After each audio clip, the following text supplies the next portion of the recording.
որ падգամավորի թեկնածուն այլևս ունի падգամավորի կարգավիճակ եւ դրա պայմաններում անկախ այդ հանգամանքից իրականացնում է քրեական հետապնդում հարուցելու համաձայնություն տալու միջնորդության քննություն։ Մենք նման դեպք նախկինում չենք ունեցել։ Մի հետաքրքիր հանգամանք բացահայտեմ ձեզ 2021 թվականի հուլիս ամսին Հայաստանի Հանրապետության դատախազության կողմից, երբ արդեն Սահմանադրական դատարանի որոշումը հրապարակվել էր, ներկայացվել էր միջնորդություն քրեական հետապնդում հարուցելու համաձայնություն ստանալու, ինչպես նաև անձի ազատության սահմանափակման վերաբերյալ, խոսքը վերաբերում էր այդ ժամանակ այլևս կրկին ոչ թե падգամավորի թեկնածու, այլ փաստացի падգամավորի կարգավիճակը ունեցող պարոն Իշխան Զաքարյանին, Կենտրոնական ընտրական հանձնաժողովը նշված միջնորդությունը վերադարձրել էր։ Ճիշտ այնպես, ինչպես 2026 թվականի հուլիս ամսին վերադարձրեց Կենտրոնական ընտրական հանձնաժողովը Նարեկ Կարապետյանին վերաբերող միջնորդության քննության այս գործընթացը։ Ինչ տեղի ունեցավ հաջորդիվ, դատախազությունը այլևս 2021 թվականին Իշխան Զաքարյանի վերաբերյալ միջնորդություն չէր ներկայացրել։ 2026 թվականին իրավիճակը այլ է։ Նույն դատախազությունն է, բայց Կենտրոնական ընտրական հանձնաժողովի վերադարձնելու մասին որոշմանը հաջորդած ժամանակահատվածում կրկին ներկայացնում է միջնորդությունը։ Շատ կարևոր հանգամանք եմ ուզում նշել։ Միջնորդությունը նորից ներկայացվել է հուլիսի 13-ին։ Միջնորդության բովանդակությունից ակնհայտ է, որ կարծես դատախազությունը Կենտրոնական ընտրական հանձնաժողովի կարգավիճակը որոշակի իմաստով շփոթել է վարչական դատարանի կամ վերաքննիչ վարչական դատարանի հետ, որովհետև Կենտրոնական ընտրական հանձնաժողովի նույն միջնորդությունը ներկայացնելով ակնկալում են, որ Կենտրոնական ընտրական հանձնաժողովը պարզապես իր դիրքորոշումը պետք է փոխի։ Իդեպ, այդպես էլ եղավ, որովհետև Կենտրոնական ընտրական հանձնաժողովը ոչ թե պարզապես հենց այդ պահին առանց բովանդակային քննության վերադարձրեց, այլ սկսեց քննություն իրականացնել։ Այս ամենը ինչ է, հարգելի գործընկերներ։ Սա քաղաքական աբսուրդ է, սա քաղաքական հետապնդում է, սա քաղաքական թատրոն է ուղղված բացառապես Նարեկ Կարապետյանի գործունեությանը միջամտելուն, ազգային ժողովում իր գործունեությանը միջամտելուն եւ ժամանակագրությունն էլ եթե գնահատեք, այսինքն նույն Կենտրոնական ընտրական հանձնաժողովը, որը մի քանի շաբաթ առաջ ուներ լրիվ այլ դիրքորոշում, այսօր ունի այլ դիրքորոշում եւ դրան նախորդել էր կարծես Նարեկ Կարապետյանի քաղաքական գործունեության ակտիվացումը։ Վարդապետյան միջից կրտում էլի զուտ ինձ համար որ բարձ լինի, նայեք, մի կողմից Վահագն Հովակիմյանը հայտարարում է, որ այս պահին իր տիրույթում է քննության, ԿՀ-ի տիրույթում է հարցի քննությունը եւ որ միայն մանդատների ամբողջ լիազորությունը կստանձնեն օգոստոսի 2-ին։ Բայց մյուս կողմից տեսնում ենք, որ Ռուբեն Ռուբինյանը օրինակ մարդ է ազատում իր կարգադրությամբ։ Ոնց է ստացվում, որ նույն իրավիճակում մեկը արդեն անցել է գործունեության, մյուսին փաստացի ցույց չեն տալիս ծավալել իր լիազորությունները։ Ես կարող եմ այլ մի օրինակ էլ բերել, որ այդ ինչպես է ստացվում, որ նույն Կենտրոնական ընտրական հանձնաժողովը մի քանի շաբաթ առաջ պաշտոնապես հայտնում է, որ իրենց տիրույթում այլևս այս հարցերը չեն գտնվում, այլ գտնվելու են այլ մարմնի, դա իհարկե ազգային ժողովն է, բայց մի քանի օր անց կամ մի քանի շաբաթ անց հենց իրենք իսկ իրենց դիրքորոշումը փոխում են։ Իդեպ կարծես Կենտրոնական ընտրական հանձնաժողովը հենց ինքը իրեն վերաքննության կարգով բողոքարկում ոնց որ իրականացնի։ Նայեք, Հովակիմյանի ասացից ես հասկացա, որ ինչ որ մի կարճ շրջան փաստացի իրենց տիրույթում չի գտնվում։ Այսինքն միջև Սահմանադրական դատարանի որոշման պահը, հա, որոշման պահը իրենց տիրույթում է գտնվել, դրանից հետո չէ, հիմա նորից իրենց տիրույթում է։ Ես ճիշտ եմ ընկալում Վահագն Հովակիմյանի մեկնաբանությունը եւ այս ամենը падգամավորի կամ տեխնացուի անձեռնմխելիության ինստիտուտի նպատակի համատեքստում կցանկանայի քննարկել։ Այս այդ կարճ շրջանում падգամավորի տեխնացուն կամ ընտրված падգամավորը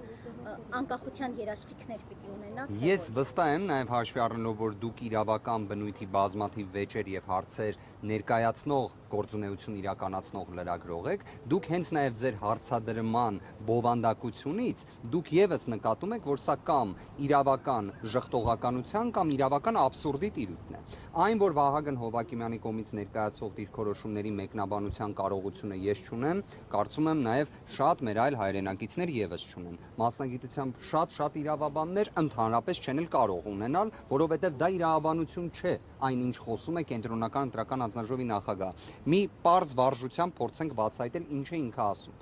Ըստ Կենտրոնական ընտրական հանձնաժողովի նախագահի Սահմանադրական դատարանի որոշմանը հաջորդող ժամանակահատվածում մինչև հուլիսի 21-ը անձինք, որոնք ընտրված падգամավորներ են այլևս, հա, չէ որ արդեն ԿԸՀ-ն մանդատի բաշխման կարգ է սահմանում, քանակ է հրապարակում, չէ մանդատների, այդ ընթացքում անձինք ոչ մի անձեռնմխելիության օժտվածություն չեն ունենում։ Ոչ մի։ Այսինքն անձը, որը մինչև այդ որոշումը պարզապես падգամավորի թեկնածու էր եւ օրինակ որևէ հնարավորություն չուներ ազգային ժողովում ներկայացված լինելու, պետք է այդ հաջորդող ժամանակահատվածում չունենա պաշտպանություն, ինչպես հաղթահարած այդ շեմը ուժերի ներկայացուցիչները։ Այսինքն մի երկու շաբաթ մարդը, որ արդեն գիտեն բոլորը, որ կարող է դառնալ падգամավոր, բացառությամբ եթե ինքնաբացարկի դիմում ներկայացնի, որևէ պաշտպանություն պետքա չունենա։ Հետո մեկ էլ, հետո այո, իրենց տրամաբանությունը դա է, ոչ թե կարող էին, ասում էին մենք ընդհանրապես էլ առնչություն չունեին գործընթացի հետ։ Այսինքն աբսուրդից դեպի աբսուրդ են գնում։ Իրենք ասում են, որ իրավասություն չեն ունեցել։ Եթե այն ժամանակ չունեին, հիմա էլ չունեն։ Տեսականորեն այդ ազդեցությունը կարող է լինի օրինակ մանդատի վերցնել եւ այլն։ Մանդատը։ Ինչպես մի հատ նորից։ Կար ակնկալիք, որ պարոն Կարապետյանը հրաժարվելու է։ Ես կարծում եմ նաև ոչ միայն ակնկալիք, այլ իրենք մինչ օրս էլ իրենց գործողություններով, թե իրավապահ մարմինները, որոշ իրավապահ մարմինները, թե կենտրոնական ընտրական հանձնաժողովը, իրենց գործողություններում հստակ միտում կար, որ Նարեկ Կարապետյանը որևէ կերպ ազգային ժողովում ներկայացված չլինի։ Հիմա եկեք անկեղծ լինենք, հարգելի գործընկերներ, մինչև օգոստոսի 2-ը ազգային ժողովում ներկայացվածություն ունեցող ուժերը ինչ պետք է չէ իրականացնեն կազմակերպչական բնույթի, խմբակցության կազմավորման բնույթի աշխատանքներ եւ նախապատրաստական աշխատանքներ։ Ի վերջո դա իրենից ենթադրում է կոնկրետ ազգային ժողովի առաջին նստաշրջանի նիստերի իրականացում։ Հիմա իրենք ինչ են ասում, ոնց են փորձում մեկնաբանել։ Ասում են, գիտեք, այդ մինչև օգոստոսի 2-ը եկեք մարդկանց տանենք կալանավորենք, բայց օգոստոսի 2-ին պետք է դուրս գան։ Հենց այս աբսուրդը բացառելու համար Սահմանադրական դատարանը դեռևս 2021 թվականի դեկտեմբեր ամսին 16-19 որոշմամբ ուղիղ արձանագրել էր, որ այն անձը, ով падգամավորի կարգավիճակ է ստանում, չի կարող լինել ազատազրկման պայմաններում։ Իր ազատությունը չի կարող սահմանափակվել։ Մեկ բացառություն կա ազգային ժողովի համաձայնությամբ, ինչպես այդ գործընթացը քանիցս տեսել եք։ Հիմա կենտրոնական ընտրական հանձնաժողովը, դատախազությունը, վստահ եմ հետագայում մի քանի ժամ անց քննչական մարմինը պետք է փորձեն սահմանադրական դատարանի որոշումը խախտելուն ուղղված գործողություն կատարեն։ Բայց կանխավարկածը որն է, չէ՞։ Օրինակ, կենտրոնական ընտրական հանձնաժողովը անկախ սահմանադրական մարմին է, որը պետք է երևի կաշկանդված լինի ոչ թե դատախազության ցանկություններով, այլ սահմանադրական դատարանի որոշմամբ։ Բայց իրավիճակը այլ է։ Հիմա նայեք, մինչև օգոստոսի, եթե օրինակ հիմա անձեռնմխելիություն։ Ես կարող եմ հստակ ասել, որ իրենց պատկերացումը շատերի իրավապահ մարմինների ներկայացուցիչների մասին է խոսքը, որ падգամավորի կարգավիճակ եւ падգամավորի կողմից լիազորությունների ստանձնումը դրանք նույնական են։ Հետևաբար, սահմանադրական դատարանի որոշման ուժով օգոստոսի 2-ին անձը չի կարող լինել անազատության մեջ, ելնելով նրանից, որ падգամավոր է եւ լիազորություն է ստանձնել։ Սահմանադրական դատարանը, որը պետք է լինի հենց այն մարմինը, որ այս հարցերին պատասխանող լինի, օգտագործել է ոչ թե լիազորությունների ստանձնում, այլ падգամավորի կարգավիճակ եզրույթը։ Սա ինչ է նշանակում, որ այստեղ այնինչ կատարվում է Երևանից Նարեկ Կարապետյանի նկատմամբ, Դավիթ Ղազինյանի նկատմամբ, Հայկ Սուքիասյանի նկատմամբ, դրանք բոլորը իրավաբանությունից դուրս են։ Դրանք բոլորը իրավունքից դուրս են, օրենքից դուրս են, ողջամտությունից դուրս են, բայց ավարտ ունենալու վստահ է։ Վստահեցնում էր, որ ինքը կազմակերպել է Հայաստանի ամենաազատ եւ անկախ ընտրությունները։ Հնարավորություն, որ ունենաք, մի հատ իրեն առաջարկեք, թող բոլոր դեպքերում սահմանադրական դատարանի որոշումը կարդան։ Որտեղ այնտեղ սահմանադրական դատարանի որոշումը լրիվ ուրիշ բաներ ասում, իդեպ նաև հենց կենտրոնական ընտրական հանձնաժողովին էլ խիստ քննադատում է։ Երևի այդ մասը չի տեսել եւ մեկ էլ երևի թե վարչական դատարանի դատական ակտն էլ թող կարդան, անկախ նրանից որ սահմանադրական դատարանը չունեցավ այդ կարողությունը այդ հարցին դիրքորոշում նույնիսկ հայտնելու, ըստ որի Հայաստանի Հանրապետությունում կոնկրետ ընտրատեղամասում պետք է իրականացվեր վերաքվեարկություն, ելնելով այն հանգամանքից, որ Բարգավաճ Հայաստան կուսակցությանը վերաբերող այն իրադարձությունները, որոնք տեղի են ունեցել, էական ազդեցություն են ունեցել ընտրությունների վերջնական արդյունքների վրա։ Հետևաբար եկեք իսկապես կենտրոնական դրական հանձնաժողովին առաջարկ եք կարդալ Պարոն Սահմանադրական դատանի եւ վարչական դատանի դատական Պարոն ակտերը։ Վարդևանյան, հիմա դուք 21-ի օրինակով եք ներկայացնում դատախազության եւ հեյ գործողությունները։ Ըստ էության երեք Վահագն Հովակիմյանը օրենսգրքին էր ընտրական հողում անում 90-րդ հոդվածին, որ ընտրված падգամավորի հետ կապված գործողությունները իրենց տիրույթում են։ Այստեղ այս օրենքի այս կարգավորման ու Սահմանադրական դատարանի այդ 21-ի դեկտեմբերի որոշման միջև ինչ որ հակասություն կա, թե այսինքն այս իրավիճակում այդ դեպքում ԿԸՀ-ն ինչ պետք է անի, պետք է մերժեր այս միջնորդության քննությունը։ Այս ձեր հարցին պատասխանը տվել է հենց ինքը կենտրոնական ընտրական հանձնաժողովը այն նիստի ընթացքում, որից որևէ մեկին ձեզ այնց չէին հրավիրել, մեզ էլ չէին հրավիրել։ Պատկերացրեք, այսինքն քննարկում էր Նարեկ Կարապետյանին վերաբերող միջնորդություն եւ մեր այլ գործընկերների, որը կենտրոնական ընտրական հանձնաժողովը միատոն ձայնով հանգիստ հայտնում էր, որ դրանք բոլորը վերադարձվում են։ Հիմա նույն կենտրոնական ընտրական հանձնաժողովի մոտ ինչ փոխվեց։ Ինչ եղավ։ Հասկանում եք, որովհետեւ ես բացարձակապես, այսինքն իրավունքի ողջամտության սահման բացարձակ։ Ես իդեպ այս հանգամանքը եկեք բացահայտեմ։ Դատախազության միջնորդությունը, որը քննարկվում է 3 եւ այսօր էլ կշարունակվի, նույնն է ինչ եղել է մի քանի շաբաթ առաջ։ Հիմա կներեք, մի քանի շաբաթ առաջ փոքրիկ այս իրավական ողջամտություն, փորձենք բացահայտել։ Ուրեմն դատախազությունը հուլիս ամսից ասում է, որ շատ կարևոր է, որ Նարեկ Կարապետյանի նկատմամբ հետապնդում իրացնել։ Բայց ստացվում է այսքան շաբաթ հետո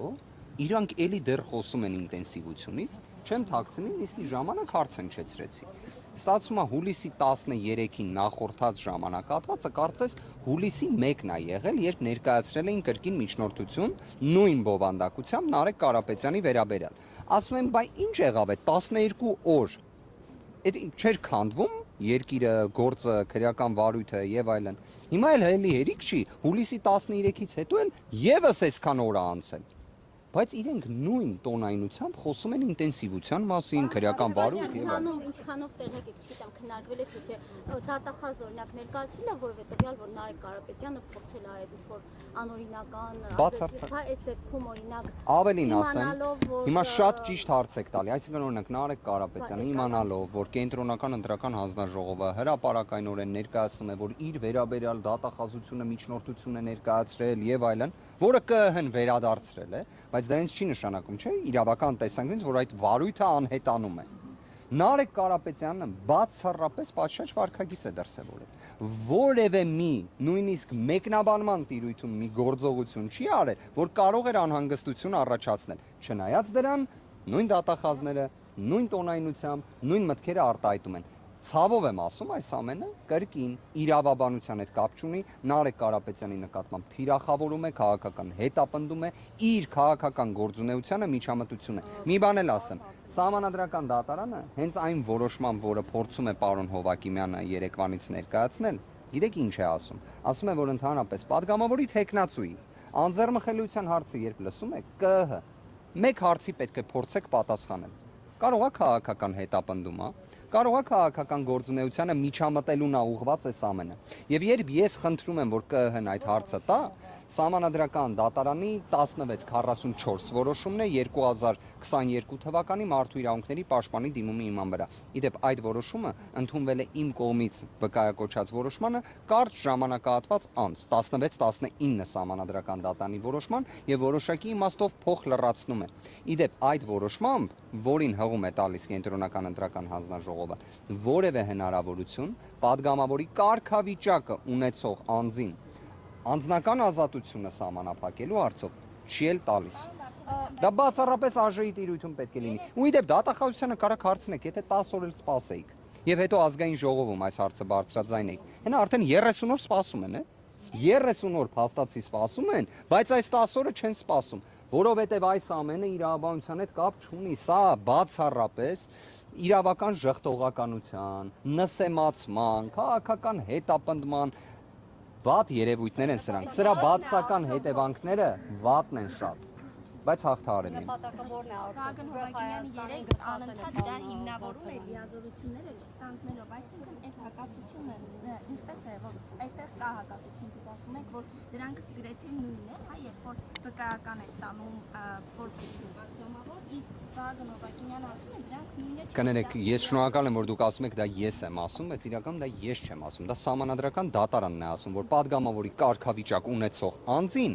անձնական ազատությանը միջամտել չես կարող, այսինքն ազատազրկել չես կարող, կալանավորել չես կարող, հենց Վագն Հովակիմյանը ներողություն եմ խնդրում իհարկե, կարող է որոշ մեր հայրենակիցների համար իրավունքի մեկնաբանման աղբյուր էլ նույնիսկ ինքը հանդիսանա։ Սահմանադրական դատարանը չի ասում լիազորությունները ստանձնած, ասում է падգամավորի կարգավիճակ ունեցող։ Պատկերացրեք, սահմանադրական դատարան, իդեպ սահմանադրական դատարանի որոշումը նույնիսկ Վագն Հովակիմյանի ցանկությունների դեպքում էլ Դատախազությունն ու կենտրոնական ընտրական հանձնաժողովը զուգահեռ ապօրինություն են թույլ տալիս։ Գիտեք, Ձեր գնահատականն եմ չէ, դա ակնհայտ է։ Այսինքն ես ուզում եմ պարզապես ձեզ այնց յուրաքանչյուրը մեկ հարց տա։ Նույն կենտրոնական ընտրական հանձնաժողովն է, նույն անդամներն են հանձնաժողովի։ Մի քանի շաբաթ առաջ ասում են մենք վերադարձնում ենք, մենք այլևս անելիք չունենք այս հարցի հետ, կգնաք հետագայում ազգային ժողով կամ պայմանական եթե անձը չի էլ հանդիսանալու падգամավոր, դե սահմանափակում չկա էլ, այսինքն ԿԸՀ դիմելու անհրաժեշտություն չկա, այս հիմքով ԿԸՀ-ն վերադարձրել է, մի քանի շաբաթ առաջ,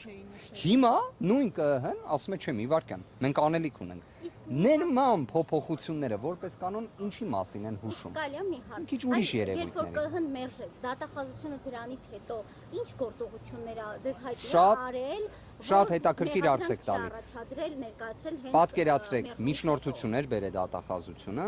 դրանից հետո այդ միջնորդությունը ամբողջ ծավալով մեր գործընկերները, որոնք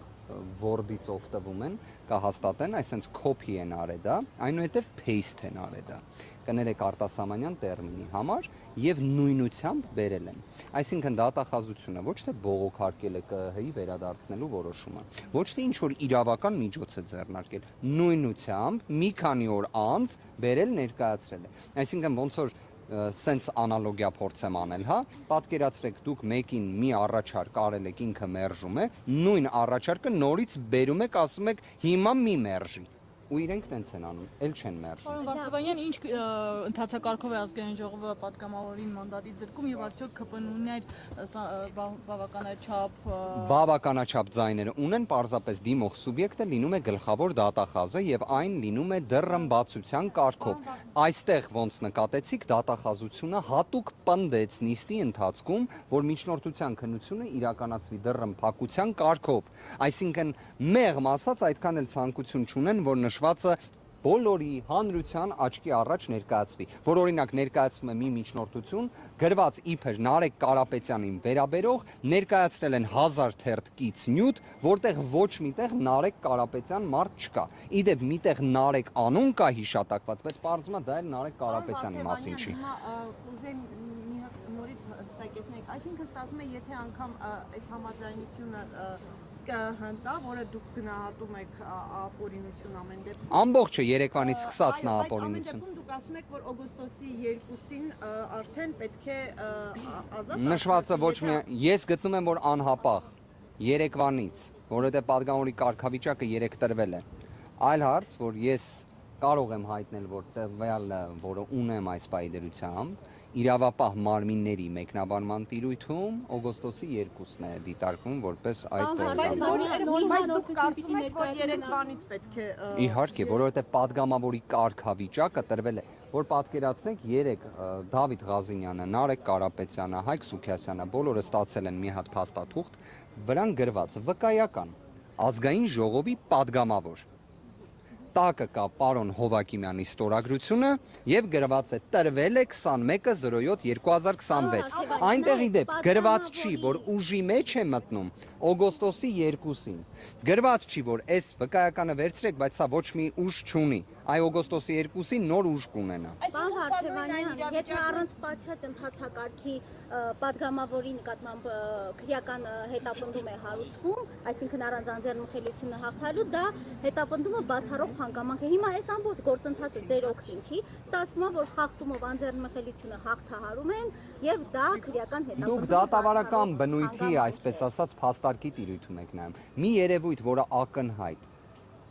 բիրտ կերպ ապօրինի է, երբեք օգուտ որևէ մեկին չի կարող լինել, որովհետև մենք եթե վերցնում ենք ընկալումը իրավունքի գերակայության, նույնիսկ եթե փաստաբանի դիրքերից դա դատավարական լավ փաստարկ կարող է լինել, դա չի կարող ընդունելի լինել, որովհետև մենք խոսում ենք հանրային իշխանության մարմինների մասին, մենք խոսում ենք ԿԸՀ-ի մասին, մենք խոսում ենք դատախազության մասին, այսինքն մարմիններ, որոնք պետք է սահմանափակված լինեն մարդու իրավունքներով, որպես անմիջականորեն գործող նորմեր, բայց հենց ճիշտ հակառակն ենք տենում դրա փոխարեն։ Պարոն Վարդևանյան, Վերջին հարցը, եթե կարելի է։ Ուղղակի հեսա նիստն մեկնարկելու գործընկերներին տեսնում։ Իրավապահների մեկնաբանության օգոստոսի 2-ն է համարվելու падգամավորների ազատության մեջ լինելու այդ պայմանի Ոչ թե իրենք դա դիտարկում են որպես սահմանադրական դատարանի որոշմամբ արձանագրված պարտադիր վավերապայմանի ապահովման ելակետ, կարգավիճակը իրենք այդ օրն նույնացնում են լիազորությունների ստանձնման հետ, որը ինքնին абսուրդ է, որովհետև կա падգամավորի կարգավիճակ եւ դրան հաջորդող լիազորությունների ստանձնման փուլ։ Սահմանադրական դատարանի 16-19 որոշման եզրափակիչ մասում ուղիղ գրված է падգամավորի կարգավիճակ ձեռք բերելու պայծ։ Չի ասում падգամավորի լիազորությունների ստանձնման պայծ, ասում է падգամավորի կարգավիճակ ձեռք բերելու պահից։ Վարդևանյան, 2021-ի դեկտեմբերին, երբ ազատ արձակվեցին Հայաստան ֆրակցիայի падգամավորները, այս իրավիճակը չստեղծվեց, որտեղ արդեն նրանց լիազորությունները ոնց որ դա էր խնդիրը, որ այս նույն մեկնաբանության Բայց հաշվի առնելով, որ դիմումը սահմանադրական դատարան այն ժամանակ ներկայացրել էի ես, այն ժամանակ նախորդիվ մինչև ազգային ժողովի նիստը նման դիմում միջնորդություն ներկայացվել էր, որ հաշվի առնելով ազգային ժողովի падգամավորի վկայականը, անձինք պետք է արդեն ազատ արձակվեն։ Դատախազությունը այդ մեկնաբանությունը չէր ընդունել եւ դատախազության մեկնաբանությունը չընդունել է։ Իմ նույն նախկինում ներկայացված դիմումը եւ այլն բոլորը ներկայացվել են սահմանադրական դատարանին եւ այն կառուցվածքը փաստարկների, որը ներկայացվել էր, վերաբերում էր հենց դրան, որ կարգավիճակը ստանալու պահից պետք է լինեն ազատության մեջ։ Ինչպես էր հիմնավորել։ Դատախազությունը գտնում էր, որ քանի որ մինչև падգամավորի կարգավիճակ ձեռք բերելը անձանց նկատմամբ քրեական հետապնդում կա, հետեւաբար նշանակություն չունի, թե ինչ է եղել դրան հաջորդած ժամանակահատվածում։ Եվ սահմանադրական դատարանը ուղիղ արձանագրեց դատախազության մեկնաբանման հակասահմանադրական լինելը։ Հակասահմանադրական լինելը։ Իդեպ Տիկին Մամուլյանը թույլ չի տա խաբեմ, այդ ժամանակահատվածում նաև դատախազության ներկայացուցիչներից թե Արթուր Դավթյանը, թե Գևորգ Բաղդասարյան իրենց անհամաձայնությունն էին արտահայտում սահմանադրական դատարանի նշված որոշման հետ, բայց որոշումը իհարկե կատարվել էր։ Այլ փաստորեն Աննա Վարդապետյանն է անտեսում ՍԴ որոշումը։ Բավարար դեռևս այդ արձանագրումը բավարար տվյալ դեռևս չունեմ, կհիմնավորեմ ինչի համար, որովհետև Դավիթ Ղազինյանի դեպքում գործը ուղարկեցին դատարան մինչև վկայականների տրամադրումը։ Բայց դա ինչ է նշանակում։ Նարեկ Կարապետյանի վերաբերյալ։ Ոչ մի մարմին չկա, որ Դավիթ Ղազինյանի մասով գործ։ Այս պահի դրությամբ նաև թույլ տվեք նշված տվյալը բացահայտեմ։ Դավիթ Ղազինյանի գործը 3 ուղարկվել էր ռեկորդային արագությամբ հակակոռուպցիոն դատարան, արդեն տեղի է ունեցել մակագրումը, կա դատավորով, որ պետք է քննի Դավիթ Ղազինյանի գործը, Լևոն Պետրոսյանը, արդեն ներկայացվել է հրատապ միջնորդություն, որ վարույթ ստանձնելու, դատական նիստ նշանակելու եւ Դավիթ Ղազինյանի խափանման միջոցի անհապաղ վերացման վերաբերյալ հույս ունենանք, որ չնայած դատավարական կնճռոտ սահմանափակումներին, մենք ունենանք իրավիճակ, որ անհապաղ նիստը կգումարվի։ Ես ներողություն եմ խնդրում, Հայկ Սուքիասյանի դեպքում տեղեկացված եմ, որ պաշտպանը եւս միջնորդություն ներկայացրել է դատախազությանը, բայց դեռևս պատասխանը չկա, ես դրա համար էի ասում, անտեսելու վերաբերյալ տվյալը եւ դիրքորոշումը երևի թե հենց այսօր արդեն կարձանագրեմ, երևի օրվա վերջ։ Որ այլ միջնորդություններ կան այլ անձանց մասով, որոնք վերադարձվելու են ձեր կուսակցությունից կան, տեղեկ եք։ Ճիշտն ասած, դուք ավելի լավ եք տեղեկացված իր հայտարարություններից, քան ես։ Անկեղծորեն, ես չեմ հետևել եւ մեծ ցավ եմ ապրում դրա համար։ Ներողություն եմ խնդրում, 2 րոպե ես ընդմիջում ունենամ ու բարձրանամ։ Իրավական հիմք ամեն դեպքում Բացասական հիմք չի ներկայացրել այս երկրորդ անգամ անձեռնունխելությունը։ Պատկերացրեք տեսեք նույն միջնորդությունը ըստ էության երկրորդ անգամ հարուցելու դեպքում դրանք կամ վերադարձում են կամ առանց քննության են թողնվում։ Սա իրավական աքսիոմա է, բայց կենտրոնական ընտրական հանձնաժողովում կան կենտրոնական ընտրական հանձնաժողովի աքսիոմաներ։ Դրանք իրավական հիմք չենք կարա դիտարկենք այս իրավիճակը, որ այս պահից արդեն Տիկին Մամուլյան ներկայացրել է միջնորդությունը 2026 թվականի հուլիսի 13-ին։ Հուլիսի 13-ը եւ հուլիսի 21-ը իրարից բավականին տարբերվող են։ Հետևաբար, քանի որ դատախազությունը ներկայացրել էր հուլիսի 13-ին, դատախազության հուլիսի 13-ի բովանդակությամբ միջնորդությունը ենթակա է մերժման։ Վերջնական չեն ամփոփել արդյունքները։ Հա, այսինքն դատախազությունը հուլիսի 13-ին։ 14-ին է, բայց սա Վերջնական ամփոփումը Սահմանադրական դատարանի որոշումը եղել է հուլիսի 5-ին։ հա, Հուլիսի 5-ին կամ 4-ին։ Դրանից հետո նոր իրավական հիմք է ըստ ԿՀ-ն ամփոփել է մանդատների տրամադրումը հուլիսի 21-ին։ Դատախազությունը ներկայացրել է հուլիսի 13-ին։ Իրադարձությունների այս շղթան հավասար է ապօրինության, իրավունքի, ժխտողականության, պրիմիտիվ քաղաքական հետապնդման։ Կներեք։ Կվերադառնա։